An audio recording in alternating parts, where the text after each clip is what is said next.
네, 여러분 데일리 비트입니다. 자, 간밤에 주요 트윗 보시죠.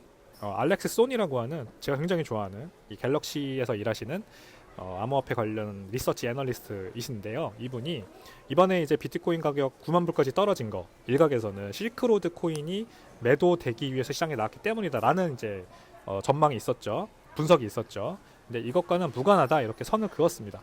이분 말로는 지금으로서는 이 실크로드 비트코인이 매도되었다는 어떤 증거도 없다. 그리고 그렇기 때문에 오늘 9만 불까지 가격 떨어진 거는 달러 강세 그리고 금리 기준금리 인하 전망에 대한 반응일 가능성이 더 크다. 이렇게 선을 그었습니다.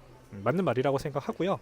실크로드뿐만이 아니라 마운트 곡스 그리고 독일 정부 뭐든 대규모 비트코인 매도 물량이 시장에 나온다는 뉴스는요 선반영됩니다. 선반영돼 있어요 이미.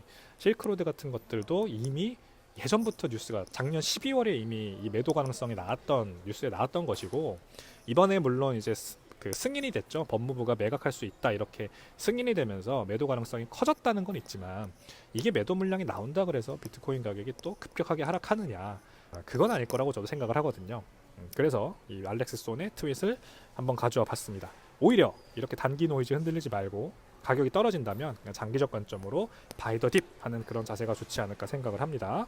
그래서 실제로 바이 더 딥을 한 곳이 나왔죠. 마이크로 스트래티지 2530 BTC를 추가 매수해서 이제 총 45만 BTC를 보유하게 됐습니다. 깔끔하게 45만 개 보유했다. 이런 뉴스가 또 나왔습니다. 대단합니다. 가격이 평균 매수가 BTC당 95,972달러에 샀다고 하네요. 95,927달러. 그러니까 지금 94,000불이니까 지금 가격보다도 높은 수준에서 매수를 한 겁니다. 무려 2,530개를요. 굉장한 이 비트코인에 대한 엄청난 신뢰, 신의, 믿음 아니겠습니까? 그래서 지금 현재 마이크로스트래티지 비트코인 보유량은 45만 개, 평균 매수가는 62,691달러라고 합니다. 비트코인에 대한 강한 확신 다시 한번 볼 수 있었고요. 자, 샘슨 모어가 비트코인과 중앙은행의 상반된 행보를 주목해보자 라고 했습니다. 영국에서 이게 좀 재미있는 뉴스가 나왔나봐요. 영란은행이 새로운 금융 안정 정책의 일환으로 이 구제금융을 받는 연기금, 보험사 그리고 헤지펀드의 신원을 공개할 수 없다. 이렇게 밝혔다고 하네요. 그러니까 어떤 기관들이 우리한테 구제금융을 받았는지는 비밀이다. 이렇게 발표를 했다고 합니다. 말이 안 되지 않나요? 아니 어떤 은행인지를 얘기를 해줘야 우리 소비자들 그러니까 금융 소비자 우리 고객들은 그런 것들을 피해가지고 뭐 보험을 가입하거나 예금을 하거나 할 텐데 그거를 비밀로 해버리면은 국민들을 기만하는 게 아닌가 생각이 듭니다. 이런 부분을 바로 샘슨 모어가 지적을 한 거고 비판을 한 거고요. 비트코인은 완전히 투명하다. 아주 오래된 노트북으로도 블록체인 전체를 다 감사할 수 있고 모든 규칙과 메커니즘을 검증할 수 있다. 이렇게 아주 신랄하게 영국의 영란은행이 벌인 이 발표를 비난을 했습니다. 미국의 이제 차기 미국 재무장관이 될 분이죠. 스콧 베센트라는 분이 50만 달러 규모의 비트코인 ETF를 보유하고 있다가 공개가 됐습니다. 50만 달러면은 지금 한 8억 원 정도 되는 8억에서 9억 정도 되는 아주 큰 금액이죠. 스콧 베센트 옛날에 조지 소로스 펀드에서 일했던 분으로 유명한 이분이 비트코인 ETF도 잔뜩 가지고 있다. 그러므로 이런 분이 재무장관이 되면 미국을 세계 암호화폐 중심주로 만들겠다 이런 트럼프의 공약이 잘 이행되지 않을까 하는 기대감이 높아지고 있습니다. 글로벌 유동성이 4.2조 달러 감소한 게 이번 증시의 가격 하락 그리고 비트코인 가격 하락의 원인이다 이런 분석이 나와가지고 제가 한번 스크린 캡처 해왔습니다. 홀거 제피츠라고 하는 금융 이제 애널리스트인데 이분이 지금 문제는 바로 유동성이야. It's the liquidity stupid 라는 표현을 썼어요. 그러니까 이거 굉장히 유명한 클린턴 대통령이 썼던 표현이죠. 이 문제는 경제야 바보야. It's the economy stupid 라고 하는 클린턴 대통령이 그 대선 기간에 자기 캠페인에 썼던 구호 요거를 그대로 이용을 한 겁니다. 유동성의 문제다 바보들아 이런 식으로 재밌게 트윗을 썼는데 이 차트에 따르면 글로벌 유동성과 S&P 500 지수가 2020년 이후에 굉장히 높은 상관관계를 보였습니다. 그래서 최근 유동성이 4.2조 달러, 전 세계의 글로벌 리퀴디티 유동성이 4.2조 달러, 6,174조 원 정도 감소한 게 요즘 이제 글로벌 증시와 그다음에 비트코인 같은 위험 자산이 조정받는 이유다라고 찝어주셨습니다. 분명히 원인은 있을 거라고 생각을 합니다. 지금 한 10년 넘게 2020년 이전부터 계속해서 유동성 확장 국면으로 전 세계 정부가 돈을 찍어냈었는데 요즘 따라 글로벌 2022년 연준의 급격한 기준금리 인상 이후로 글로벌 리퀴디티 유동성이 좀 줄어드는 중이긴 하죠. 근데 이런 것들도 다 다시 완화 국면으로 넘어가고 있는 중이다. 제가 10분만 비트코인이나 아니면은 이 데일리 비트 코너를 통해서 여러 번 말씀드리는 부분입니다. 그래서 지미송 비트코인은 역사상 최고의 저축 기술이다라는 트윗, 아주 근본. 제가 제일 좋아하는 비트코인 인플루언서 중에 한 명. 제가 10분만 비트코인 시간에도 이 지미송님과 합방을 해서 영상을 올려드리고 했는데 이번 주에 이제 두 번째 영상이 올라갑니다. 많은 시청 부탁드리고요. 지미송이 비트코인의 혁신성을 강조를 했습니다. 우리는 진정 세계가 본 적 없는 최고의 저축 기술을 가지고 있다.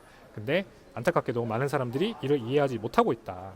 그러니까 비트코인을 저축 기술, 저축 수단으로 보지 않고 단기 투자 수익을 위한 어떤 수단으로만 본다. 요렇게 안타깝다 생각한다라는 거죠. 저축 기술 굉장히 좋은 말입니다. 저도 이제 자주 쓰는 표현인데 비트코인을 저축하는 용도로 쓰고, 그리고 저축, 우리가 예금 통장, 저축, 적금 통장 다 이렇게 따로 있듯이 꾸준하게 내 자산을 불려나가는 적금 통장으로 비트코인을 쓰다가 거기에서 필요한 돈만 빼서 이렇게 현금화해서 쓰면은 그거야말로 최고의 어떤 미래 노후 자금을 마련하기 위한, 미래를 위한 아주 최고의 투자 방법이 아닌가 그렇게 생각이 됩니다.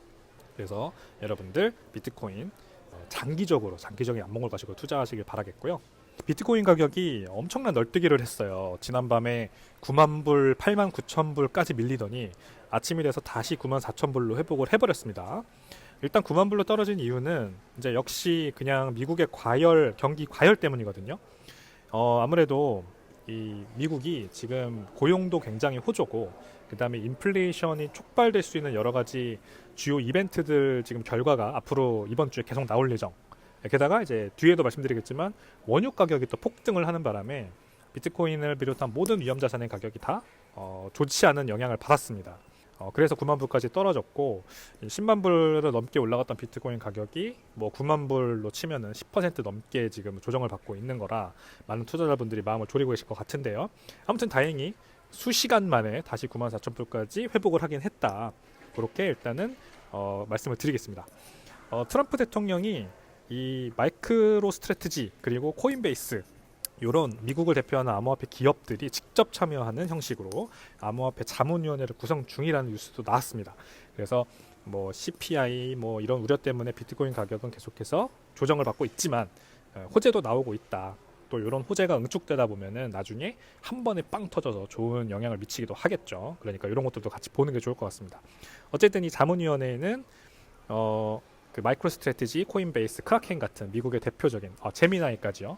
대표적인 기업들이 이제 직접 위원으로 들어가서 디지털 자산 정책 수립, 의회 입법 지원, 그리고 비트코인 전략적 비축 등을 직접 추진한다고 합니다. 이게 이제 이해상충 문제를 불러일으키긴 하는데, 그러니까 이 비트코인 가격이 상승하면 직접적인 수혜를 입는 이런 기업들이 직접 위원회에 들어가는 게 괜찮은 거냐? 이런 이제 얘기는 나옵니다만 트럼프 대통령은 이 방향이 맞다고 생각을 한다고 하네요. 그래서 위원회를 이렇게 구성을 할 거고, 그래서 이제 비트코인 가격이 가격뿐만이 아니죠. 비트코인 생태계 전반이 앞으로 미국을 기점으로 굉장히 커지고 그다음에 좋은 영향을 많이 받지 않을까, 이런 게 좀 기대되는 중입니다. 그래서 너무 가격 하락에만 우리가 매몰되지 말고 이런 뉴스들도 같이 보면서 넘어가는 게 좋고요. 근데 주식시장은 아무튼 인플레 공포 때문에 한때 최대 낙폭을 기록하기도 했습니다. 나스닥 지수가 무려 1.3%나 빠지면서 뭐 우리가 알고 있는 그런 적당한 기간 내에서는 최대 낙폭, 하루 중 최대 낙폭을 기록했는데 그래도 다행히 오전으로 점점 우리나라 시간으로 오전, 그러니까 나스닥 장마감 시간 가까우면서 0.8% 하락 수준으로 낙폭을 만회를 하긴 했어요. 아시아 증시도 같이 다 떨어졌습니다. 어제는 인도 센섹스 지수 1.4% 하락, 홍콩 항생 지수 1% 하락, 유로스톡스 지수 0.9% 하락. 이렇게 전 세계적으로 위험 회피 심리가 굉장히 뚜렷했습니다. 미국 10년물 국채는 4.788%까지 올라갔고요. 이제 4.8% 고지가 얼마 남지 않았고 20년물 국채는 진작에 5% 넘었다고 말씀드렸죠. 지난번에 10년물 국채 금리도 그래서 5%까지 올라갈 가능성이 점쳐지고 있습니다. 시장은 현재 2025년 금리 인하를 9월 달이 넘어서야 한 차례 할 거다, 이렇게 예상을 하고 있습니다. 이게 바로 이제 뭐 주식이라든지 비트코인 가격을 지금 끌어내리는 가장 큰 요소죠. 생각보다 기준금리 이번 올 한 해 동안 한 차례 아니면 아예 없을 것 같다. 이런 생각이 지금 좀 투자자들 사이에서 지배적으로 퍼져나가고 있습니다. ING의 크리스 터너라고 하는 전문가는 연준이 올해 과연 금리 인하를 할 필요가 있는지에 대한 의문을 제기하기까지 했다고 합니다. 아예 안 할 수도 있다라는 얘기도 벌써 나오고 있는 중인 거죠.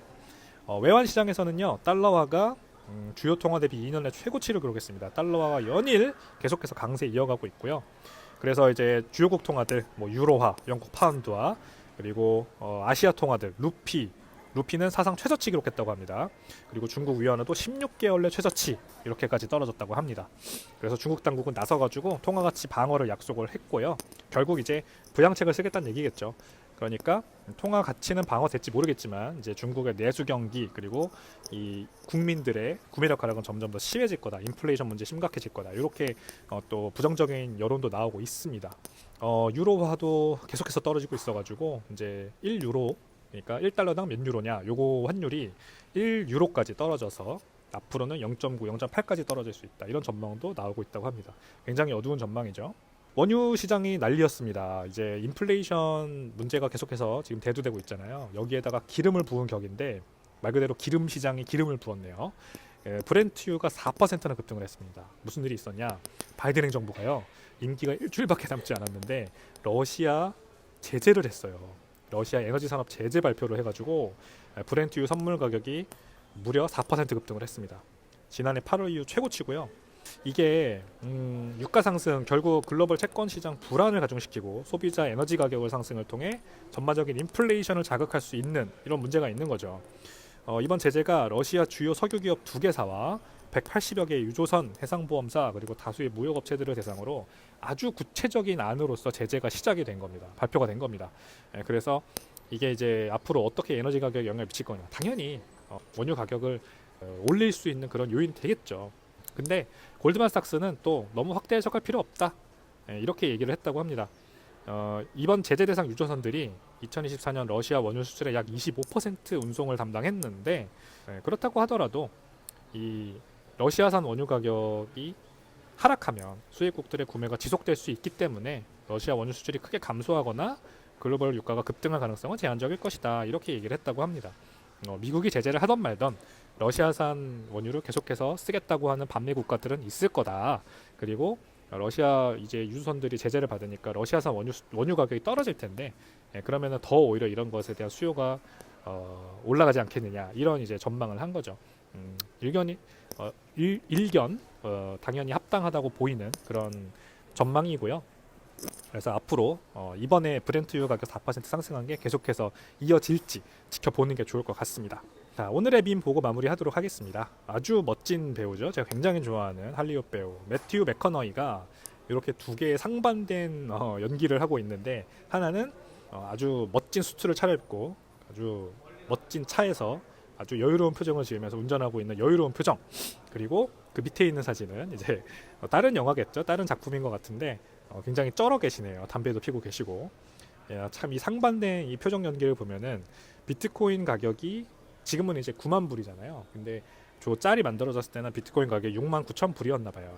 6만 9천 불인데 2021년이었는데 6만 9천 불이고 그리고 2024년에 6만 9천 불이었을 때 우리 투자자들의 이 표정이 어떻게 다른가를 아주 상반된 시각으로 상반된 모습을 보여주는 그런 짤이라고 할 수 있겠습니다. 자, 항상 그렇지 않나요? 지금 9만 불이 지금 비트코인 가격이 9만 불인데 지금도 그렇습니다. 우리가 작년 11월, 12월 이렇게 비트코인 가격이 7만, 8만, 9만 올라갈 때 느꼈던 9만 불이라는 가격. 그리고 지금은 이제 10만 불 넘게 올라갔다가 떨어지면서 9만 불까지 떨어졌던 요 9만 불 느낌이 참 다르죠. 그래서 똑같은 비트코인 가격 9만 불이지만 우리는 그냥 우리가 어떤 시점에서 보냐에 따라서 이게 새로운 시작으로 보이기도 하고 아니면 이제 끝이 시작되는구나 라고 느껴지기도 하는 게 참 이 우리 심리의 묘미인 것 같습니다. 근데 절대 패닉에 빠지면 안 됩니다. 그냥 비트코인은 항상 그렇게 높은 변동성 안에서 급격한 가격 상승과 급격한 하락을 반복하면서 올라가거든요. 장기적으로 보면 타임프레임을 넓게 보면 여전히 우상향인 건 똑같습니다. 그 안에서 우리가 일비할 것인가 아니면은 아주 안정적이고 그 다음에 흔들리지 않는 모습으로 비트코인을 계속 가져갈 수 있을 것인가, 이게 중요하다는 거죠. 매튜 맥커너이의 이 상반된 표정을 보면서 우리 마음을 다시 다잡고, 아니 똑같이 9만 불이다. 불과 한 달 전에도 9만 불이었고 지금도 9만 불이다. 달라진 건 없다. 근데 넓게 보면은 앞으로 더 올라갈 거다. 10만 불, 12만 불, 15만 불, 20만 불까지. 그 중간에 또 엄청난 변동성이 있겠지만 일희일비하지 말자라는 마음을 다잡으시길 바라겠습니다. 네, 여러분, 이것으로 1월 14일 비트코인 오버나이트 리캡 마치겠습니다. 내용이 재밌으셨는지 모르겠습니다. 저는 내일 또 더 좋은 내용, 유익한 내용, 재밌는 내용으로 찾아올게요. 좋은 하루 되시고요. 안녕히 가세요.